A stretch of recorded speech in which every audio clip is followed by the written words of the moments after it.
Hey YouTube, Magnificent here. So, this is a little reflection about my series about having a big family. And one of the things you'll notice when you have a big family, you got to, if you want to live in a way where you're not living in poverty, you have to become resourceful. And one of those things is you got to figure out all the things that you use. You have to find a way to bring it in-house. What are the major resources you have and what are your expenses? And is it possible to bring it in-house?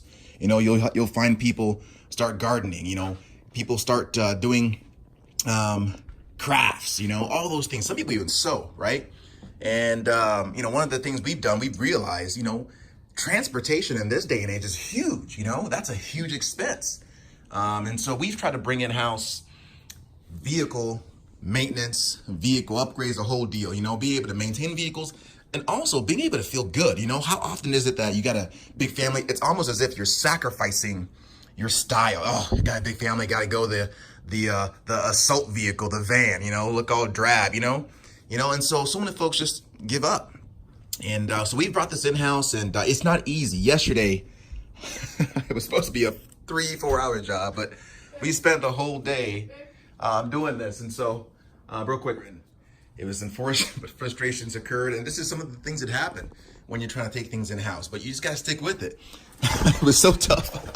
Ended up spending the whole day, but, had some of my kids broke bolts and, man, then you got to go tap it out. And one thing, it just, again, the frustrations that occur, but instead of just giving up, and I thought about it, you know what?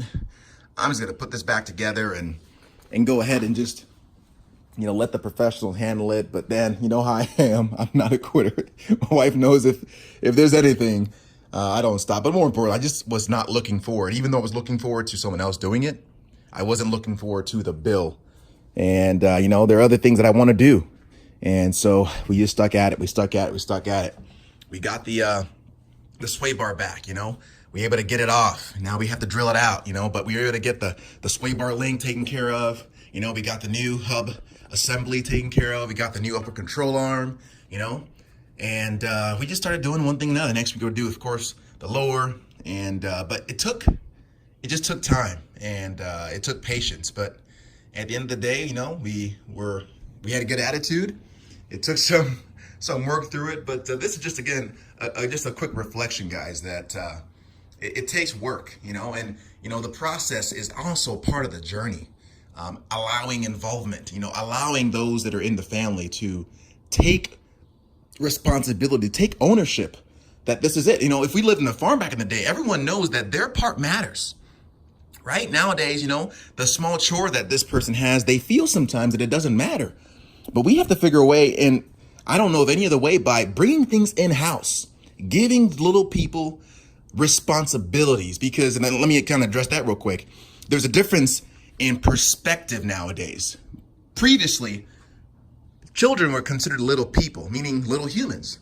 Whereas in the Western hemisphere, children are considered children, incompetent, can't do anything. But here's what I've noticed, not saying that they're completely adults, but children will always rise to the level of responsibility, of expectation that you give them. So guys, just, again, don't hold back, I guess is what I've discovered. Allow the process, submit to the process, because it's a beautiful thing. Because at the end of it, not only are they well learned, but man, the ownership, the camaraderie, the unity, the power that will occur from it, the people that will become will be glorious. So that's it, guys. Magnificent, signing out.